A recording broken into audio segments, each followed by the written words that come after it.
Hey y'all, Irix Guy here, back again with another video.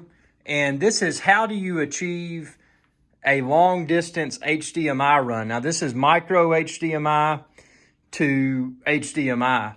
This is a 100-foot cable. So how am I using a 100-foot cable and sending 4K video to my ATEM Mini Pro? How am I going to do that? If you're like me, if you've tried even some of the 50-foot HDMI cables, they tend to, if they do have signal at all, it tends to cut in and cut out. So how do I get consistently solid signal from my SOny Alpha HDMI Mini to the full-size HDMI on the back of the ATEM Mini Pro? As you can see there. See, that's my... See, I'm waving. That's my camera right there that's going through 100 feet of this cable right here.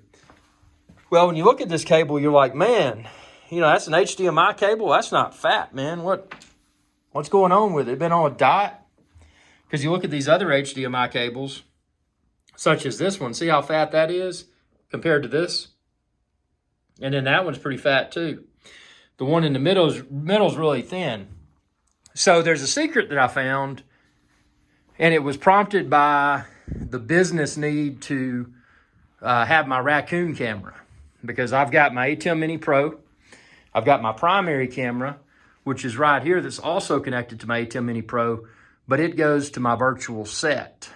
But I want my secondary camera, this camera right here, the Sony A7R4, ILCE7RM4, I want it to function as my raccoon camera. And I've even got this little fuzzy microphone on there to taunt the raccoons. But I couldn't do it with my standard 50-foot HDMI cable because it wouldn't maintain signal. This is twice as long. It's 100 feet. And people are like, man, how are you doing that? No, I'm not using signal boosters. I'm not using any of that stuff because I was originally going to go wireless HDMI, and the cost was very high. And then you've got the introduction of walls. If I was using wireless HDMI, I'd have to penetrate the walls, and I don't know how reliable that might be. And then you got to get a wireless HDMI with batteries, or you got to run power, and it gets expensive quickly. So I found this, and you can find this cable linked within this video's description. It's a special HDMI cable that is fiber optic. And curiously enough, see, this is the end piece right here. So it comes with this, but it's native micro HDMI. So you could use this on the end. It makes it a full-size HDMI cable. See, I got the little protective cap on it. And that's not the case just on that end, being in my case, the camera's in. You could use this for other applications. I'm using mine for camera, but also on this end here. So you can see on it, I do have the full-size piece and the micro HDMI plugged into the full-size piece. But see, this is the full-size piece that I removed from the camera end. See, that's that piece right there. So it's very versatile what you can use this cable for, this fiber optic HDMI cable. It is a little bit expensive, but if you compare the cost of this fiber optic HDMI cable to, say, a standard HDMI cable with signal boosters, or compare it to a wireless HDMI solution, it can add up quickly. Keep in mind, this cable natively is micro USB, but it comes with this adapter on both ends. So it becomes a full-size HDMI. So you don't have to buy an adapter. And that's another thing. I don't want to introduce any sort of variables into the workflow. So with this, as it sits, again, I've got micro HDMI on the SOny Alpha end, and then on the ATEM Mini Pro end, I've got the full-size HDMI. But again, as I mentioned, you could pull that out and you could have micro HDMI on both ends. Now, what are the limitations to a fiber optic HDMI cable? Well, there's really not that many, there's not that many, but you do need to pay attention to one thing. When you look at this end, very important. It says source. Source, in my case, being the camera, the video source. So this is what I'm capturing video from.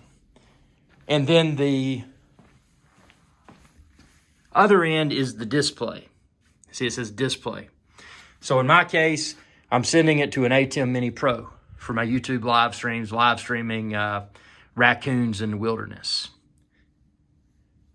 Your use case, you may have a camera and you may be plugging it directly into a TV's HDMI port. That'd be perfectly fine. You may have a camera, you may be plugging it into an ATEM Mini Pro or similar device. You know, that's what I'm doing.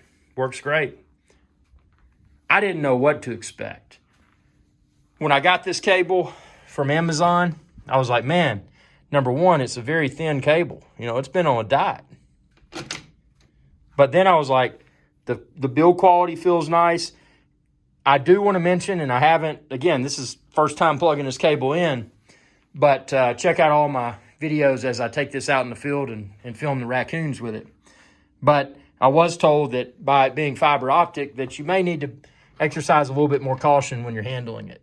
But due to the fact that it's fiber optic, that's what enables these longer distance communications without the need for a signal booster. So, I mean, I'm stoked. And, you know, that the fact that this is native micro HDMI on the inside and comes with an adapter to full-size HDMI on both ends just seals the deal. Yeah, it was a little bit expensive. I mean, when you look at HDMI cables, they're pretty much dirt cheap.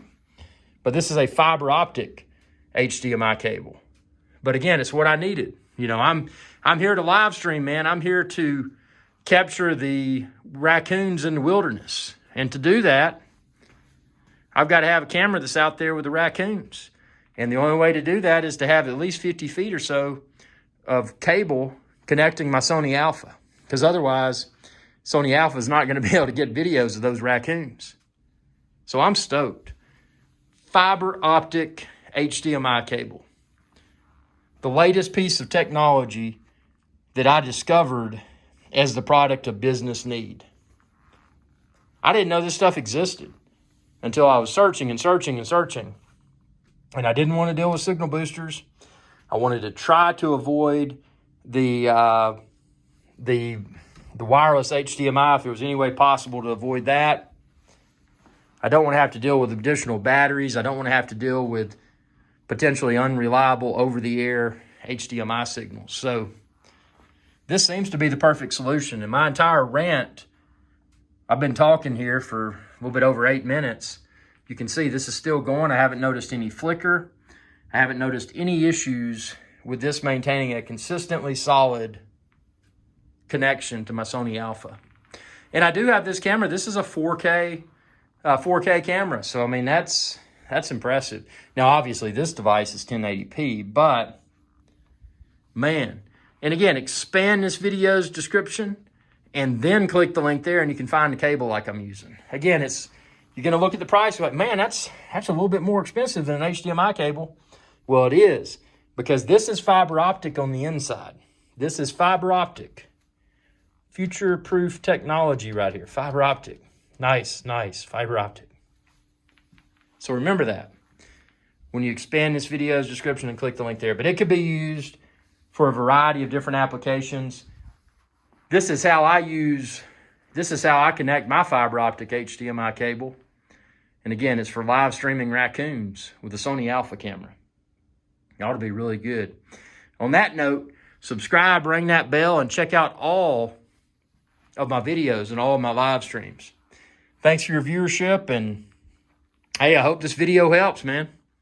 Because I know when I stumbled across this, number one, I was skeptical. I'm like, there's no way a cable without a booster is going to go 50 or 100 feet. I got the 100 foot. This comes in a variety of different lengths. I got the 100 foot just to test the limits of this technology. And it is solid. I mean, look at that, dude. It is absolutely solid. Absolutely solid. Thumbs up. Thumbs up, man. Thanks for your viewership, and y'all have a good day. Hey y'all, Irix Guy here. I hope you enjoyed this video, and please be sure to subscribe to my channel, and when you do, ring that bell icon to be notified whenever I post another video. Thanks for your viewership, and y'all have a good day.